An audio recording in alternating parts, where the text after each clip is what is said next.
In this video, I am going to talk about coagulants. अब coagulants are in fact the drugs that treat bleeding problems. For example, अगर कोई बंदा है उसको cut लगाया, उसको एक्सेसिव ब्लीडिंग हुई जा रही है, तो हम उस कहते हैं कि उस बंदे को कोई ब्लीडिंग प्रॉब्लम है. अब उसको ट्रीट करने के लिए हम कोएगुलेंट्स देते हैं. कोएगुलेंट्स वो होते हैं जो कोएगुलेशन करवाते हैं ब्लड की, ब्लड क्लॉट फॉर्म करवाते हैं और ब्लीडिंग को स्टॉप करवाएंगे. अब bleeding problems are naturally pathologic conditions. Pathologic होती है that are natural mostly. For example hemophilia में क्लॉटिंग फैक्टर्स मिसिंग होते हैं. इसको हम डिस्कस करते हैं आगे भी. Fibrinolytic states. फिब्रिनोलिटिक मतलब जो फिब्रिन क्लॉट बनता है ना ब्लड को रोकने के लिए, उसकी लाइसिस हो जाती है. लिटिक मतलब उसकी लाइसिस हो रही होती है, वो ब्रेक डाउन हो रहा होता है. तो जब वो ब्रेक डाउन हो रहा होगा क्लॉट, तो क्लॉट नहीं होगा तो एक्सेसिव ब्लीडिंग होती जा रही होगी. तो उसको स्टॉप करने के लिए हम कोएगुलेंट्स देंगे. और ये फिब्रिनोलिटिक स्टेट्स मोस्टली कहाँ पे होती है? GI surgery and prostatectomy.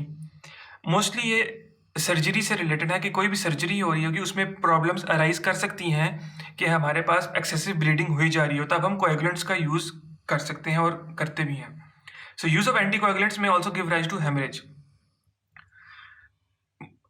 मतलब यूज़ ऑफ एंटी कोएगुलेंट्स की बात है. एंटी कोएगुलेंट्स हम यूज़ कर रहे हैं अगर किसी भी सर्जरी में. फॉर एग्जांपल किसी बंदे को एक्सेसिव क्लॉटिंग हो रही है, हमने उसे एंटी कोएगुलेंट्स दिए, तो एंटी कोएगुलेंट्स चांस है कि उसकी एडवर्स प्रोफाइल आए, टॉक्सिसिटी आए और वो फिर हमारे पास ब्लीडिंग करवाना स्टार्ट कर जाए, हेमरेज करवाना स्टार्ट कर दे.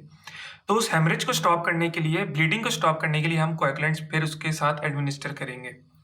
अब एडमिनिस्टर किस फॉर्म में होती है? अब कोएगुलेंट्स जो होते हैं सर्टेन नेचुरल प्रोटीन्स, विटामिन के होता है हमारे पास, सिंथेटिक एंटीकोएगुलेंट्स. आगे जाके हम इसकी क्लासिफिकेशन भी देखते हैं. These are effective in controlling bleeding.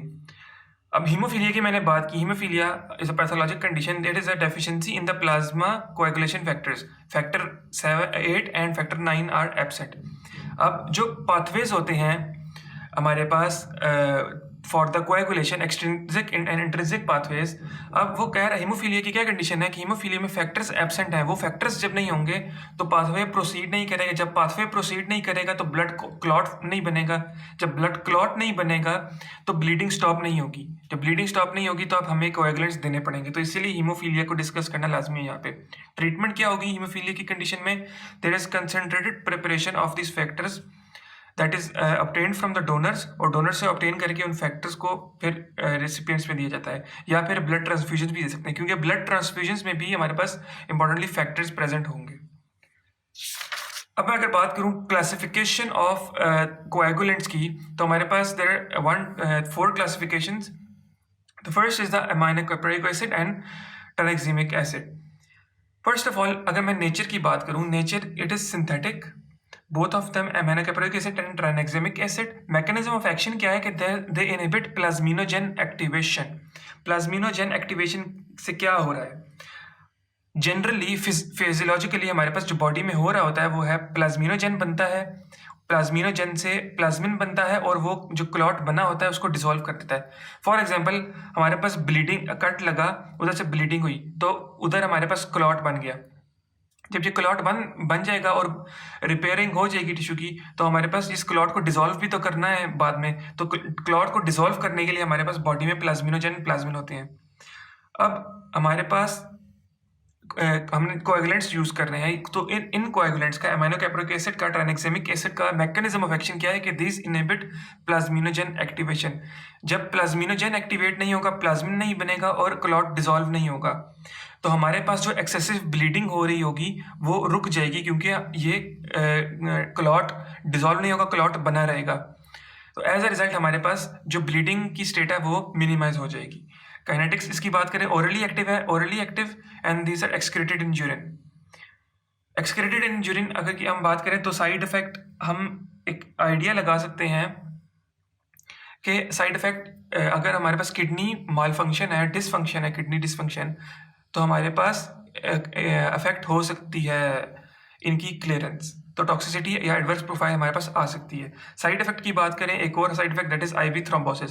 जो भी कोएगुलेंट्स हैं वो उनकी अगर हम डोजेज देख के नहीं देंगे तो वो क्या कर सकते हैं, कॉज थ्रोम्बोसिस. वो थ्रोम्बस फॉर्म करेंगे, थ्रोम्बस फिर आगे एम्बोलिज्म भी फॉर्म कर सकता है और फिर आगे प्रॉब्लम्स हो सकती हैं, इन्फेक्शन वगैरह भी हो सकता है. सेकेंड अगर क्लास की बात करूँ मैं, दैट इज प्रोटामीन सल्फेट.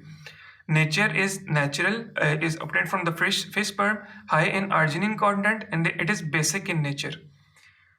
अब mechanism of action क्या है? It antagonizes the anticoagulant effects of heparin. Heparin क्या है? हेपरिन इज एन एंटीकोएगुलेंट, वो जो है हमारे पास कोएगुलेशन को मिनिमाइज करती है। तो हमने इसके हेपरिन के इफेक्ट को अपोज करना है, उसको एंटागोनाइज करना है।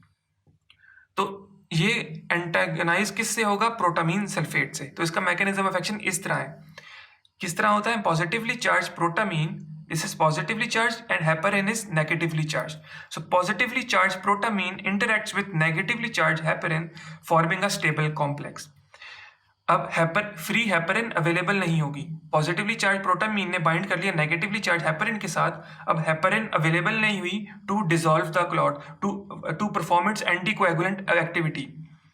तो हेपरिन जब अवेलेबल नहीं हुई तो एंटीकोएगुलेंट एक्टिविटी नहीं होगी। एंटीकोएगुलेंट एक्टिविटी नहीं होगी तो क्लॉट बना रहेगा, कोएगुलेशन हुई कॉन्टिन्यूसली रहेगी हमारे पास। तो दैट इनहिबिट्स एंटीकोएगुलेंट एक्टिविटी, क्योंकि वो कॉम्प्लेक्स बना के उसको रोक दिया, उसने फंक्शन परफॉर्म करने के लिए हेपरिन को रोक दिया उसने। एडवर्स इफेक्ट्स में इंक्लूड हाइपर सेंसिटिविटी। इन सारे जो है इनका मोस्टली इम्यूनोलॉजिक रिएक्शंस होते हैं। तो हाइपर सेंसिटिविटी का एडवर्स इफेक्ट होगा यहाँ पे dyspnoea, flushing, bradycardia and hypotension when rapidly injected.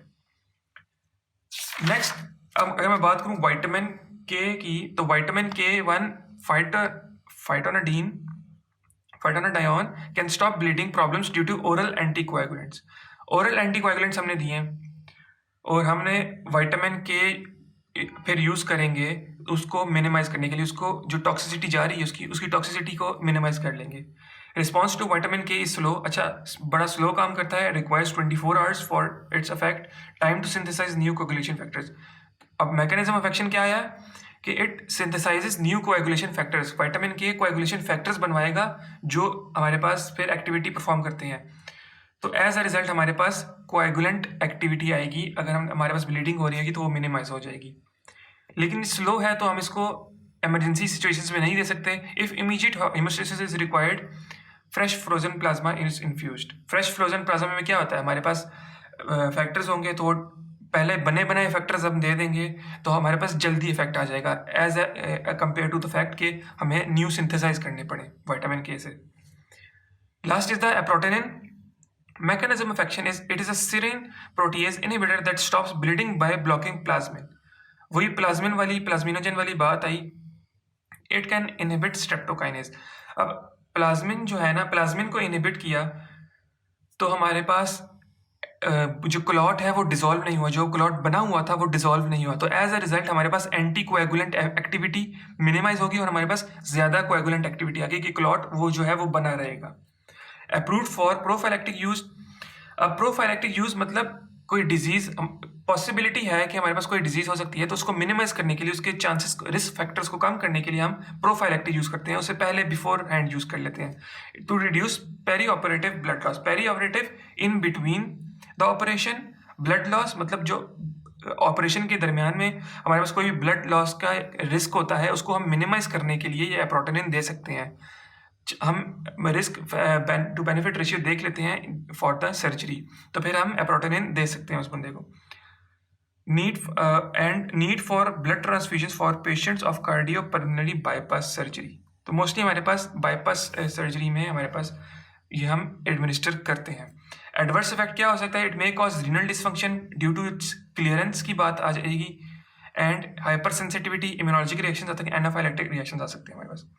Shouldn't be used in patients who have already been exposed to the drug within the previous 12 months. अगर हमने किसी बंदे को ड्रग दी है तो हम नेक्स्ट 12 मंथ तक उसको एप्रोटेनिन नहीं दे सकते सेम। 12 मंथ्स गैप देना पड़ेगा फिर अब दोबारा देंगे due to possibility of anaphylactic reactions. Immune system हमारा जो है वो एक्टिवेट होता है, स्टिमुलेट होता है। एज अ रिजल्ट हमें 12 मंथ्स का गैप देना पड़ेगा। So that is it about the classification of coagulants.